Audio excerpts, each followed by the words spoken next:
तो हेलो दोस्तों, कैसे हैं आप लोग। मैं हूं रोशन, आपके लिए लेके आया हूं क्लास 9th के यूपी बोर्ड के चैप्टर फर्स्ट, साइंस के चैप्टर फर्स्ट, हमारे आसपास के पदार्थ से कुछ सामान्य परिभाषाएं लेकर आया हूं, जिसकी परिभाषाएं मैं आपको बताऊंगा। तो ठीक है दोस्तों, मैं स्टार्टिंग करता हूं वीडियो को ज़्यादा समय ना लेते हुए। अगर आपको हमारी वीडियो अच्छी लगे तो प्लीज़ इसे लाइक कर दीजिएगा और कमेंट में ज़रूर बताइएगा हम कैसा बोल रहे हैं। फिलहाल तो ये चैनल नया है, लेकिन धीरे धीरे ये पुराना हो जाएगा। चलिए आज की वीडियो को स्टार्ट। ठीक है सर दोस्तों, हमारी पहली हेडिंग जो रहेगी सामान्य परिभाषाएं में द्रव्य। द्रव्य, ठीक है, इसी को मैटर कहते हैं। इसी को जो द्रव्य है इसी को इंग्लिश में क्या कहते हैं, मैटर कहते हैं। द्रव्य को मैटर कहते हैं। इसकी जो परिभाषा है बहुत ही आसान परिभाषा हम बताएंगे, जो आपको बहुत ही अच्छे से याद हो जाएगी। तो दोस्तों इसकी परिभाषा है, द्रव्य वह पदार्थ है, क्या, द्रव्य वह पदार्थ है जो स्थान घेरता है तथा उसमें भार होता है, उसको द्रव्य कहते हैं।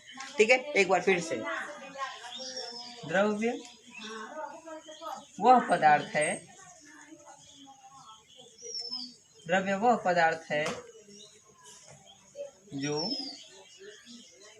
स्थान घेरता है तथा उसमें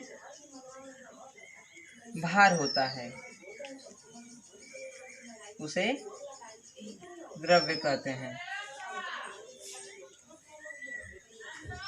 ठीक है, द्रव्य को मैटर कहते हैं और उसकी परिभाषा क्या हो जाएगी, द्रव्य वह पदार्थ है जो स्थान घेरता है तथा उसमें भार होता है, उसे द्रव्य कहते हैं। जैसे सामान्य ले लिया जाए, पृथ्वी की वह हर एक चीज़ द्रव्य है, हर एक चीज़ मैटर है। जो पृथ्वी में या सामान्य पूरे ब्रह्मांड में जो चीज़ें हैं सबको हम द्रव्य कर सकते हैं, क्योंकि हर एक वस्तु स्थान घेरती है तथा उसमें भार होता है। जैसे कि हम कुर्सी ले सकते हैं, ये मार्कर है, ये भी एक क्या है, द्रव्य है जो स्थान घेरता है तथा उसमें भार होता है। ठीक है, तो द्रव्य कहते हैं। या आप खुद को भी कह सकते हैं, आप खुद भी एक द्रव्य हैं जो आप स्थान घेरते हैं तथा आप में भी भार होता है, इसलिए आप खुद को द्रव्य कह सकते हैं।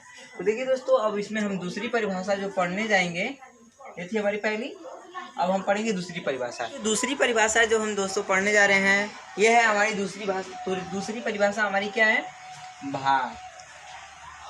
भार किसे कहते हैं, ठीक है, हमारी दूसरी परिभाषा भार है। भार किसको कहते हैं, जिस बल से पृथ्वी किसी वस्तु को अपनी ओर खींचती है उसको भार कहते हैं। क्या, जिस बल से पृथ्वी किसी वस्तु को अपनी ओर खींचते हैं उसे उस वस्तु का भार कहते हैं। क्या कहते हैं, भार कहते हैं। तो इसकी परिभाषा हम यहाँ पे दोबारा लिख दे रहे हैं।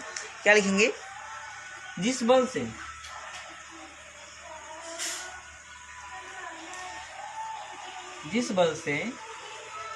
पृथ्वी किसी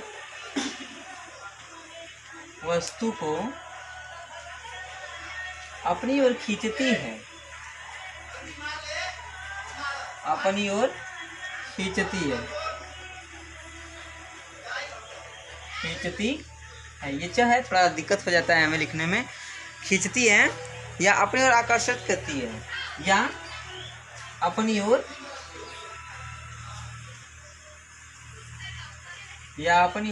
आकर्षित करती है, आकर्षित करती है, उसे भार कहते हैं। ठीक है, उसे भार कहते हैं। अगर आप साथ साथ नोट बनाएंगे तो आपको भी लिखने में थोड़ा, या पढ़ने, अगर आप भी नोट बनाएंगे तो आपको पढ़ने में थोड़ा आसानी होगी, इसलिए हमारे साथ साथ नोट बनाते रहिए। ठीक है, तो हम इसको समझा देते हैं। भार क्या होता है, जिस बल से पृथ्वी किसी वस्तु को अपनी ओर खींचती है या अपनी ओर आकर्षित करती है उसे भार कहते हैं। ठीक है, तो देखिए कुछ सामान्य भाषा में कहेंगे कि जिस बल से, अर्थात जब पृथ्वी है, पृथ्वी में गुरुत्वाकर्षण बल है, ठीक है, या कोई भी वस्तु, आप ही होंगे, आप या आप ही किसी वस्तु को अपनी ओर खींचते हैं। जैसे मैं इस मार्कर को अपनी ओर खींच रहा हूँ, इसको जिस बल से खींच रहा हूँ वही भार कहलाता है। मैं इस मार्कर को जिस बल से खींचूंगा वही उसका भार कहलाता है। ठीक है दोस्तों, अब हम पढ़ने जा रहे हैं तीसरी परिभाषा। ठीक है दोस्तों, हम क्या पढ़ने जा रहे हैं, तीसरी परिभाषा। तो जो तीसरी परिभाषा है वो है हमारा द्रव्यमान। क्या है, द्रव्यमान। जो तीसरी परिभाषा है द्रव्यमान। पहले क्या पढ़ा? द्रव्य पढ़ा, दूसरी बार भार पढ़ा, तीसरी बार द्रव्यमान पढ़ेंगे। ठीक है, द्रव्यमान किसी वस्तु में विद्यमान, क्या? किसी वस्तु में विद्यमान संपूर्ण परिमाण को उस वस्तु का द्रव्यमान कहते हैं। ठीक है, जैसे इसको हम वैसे किताबी भाषा बता रहे हैं, फिर आपको समझा देंगे। किसी वस्तु में विद्यमान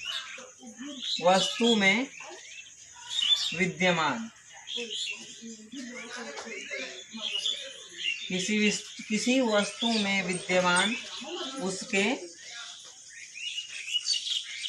वस्तु में विद्यमान उसके संपूर्ण